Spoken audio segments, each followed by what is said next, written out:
Donald Trump is this morning demanding U.S. allies do more to open what is the biggest pain point for the Americans in this war, the Strait of Hormuz. The U.S. president responding to a headline image this morning, but neither Trump nor his top officials will speak directly to it. Let's take a look at that image. This Kuwait oil tanker hit by Iran earlier this morning, showing Iran still has the ability to strike even off its shores. That ship was fully loaded with about 2 million barrels of crude oil. It sparked a fire which has since been contained.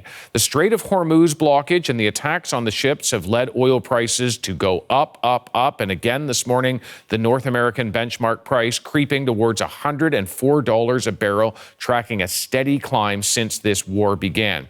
Now, the blockage of the Strait of Hormuz has been a key irritant. On the morning of that ship being attacked, we will turn now to Chris Reyes in New York. And Chris, we've heard in that briefing multiple questions around the Strait of Hormuz. Is there any movement on fully reopening it? Good morning.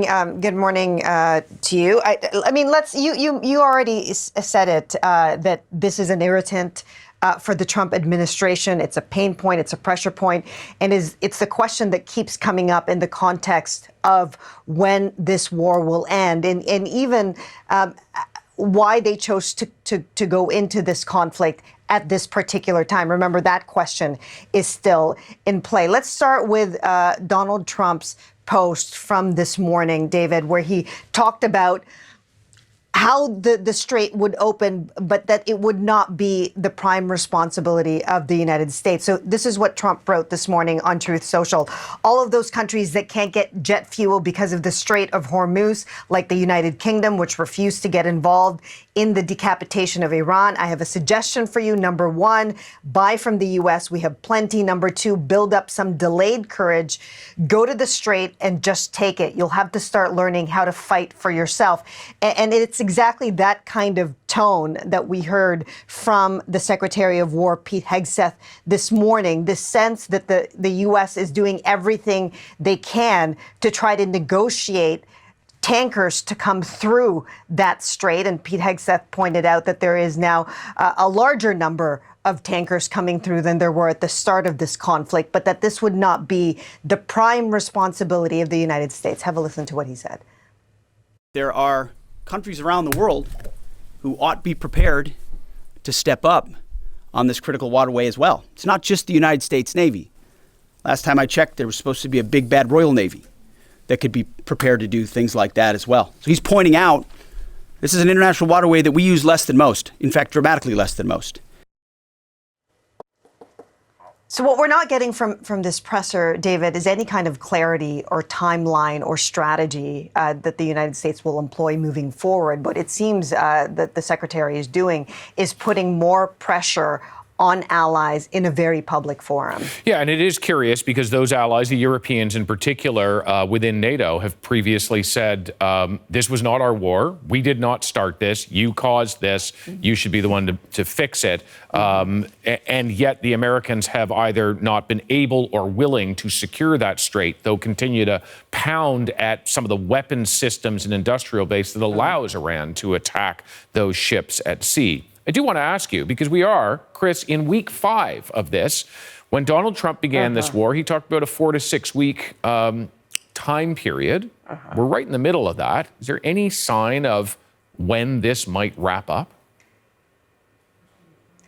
Again, I mean, what you don't get in these pressers, David, is any kind of clarity, because the line that we keep hearing from the secretary is every option is on the table, and we're not going to tell you in this public forum what we're going to do.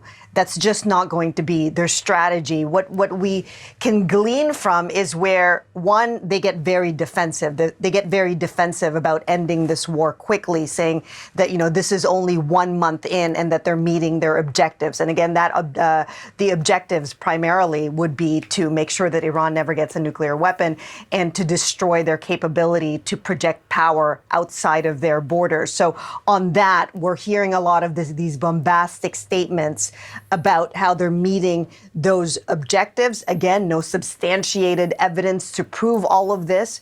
A lot of the media there just having to sort of listen to these statements from the secretary. But then what we hear over and over again, what we heard in that presser, David, is how much the United States is feeling this friction with their allies that are not stepping up. And so he referred a little bit to what would end this war, and then again pointed the finger at their NATO allies and seemingly accusing them of not helping the United States wrap this up faster. Have a listen to what he said.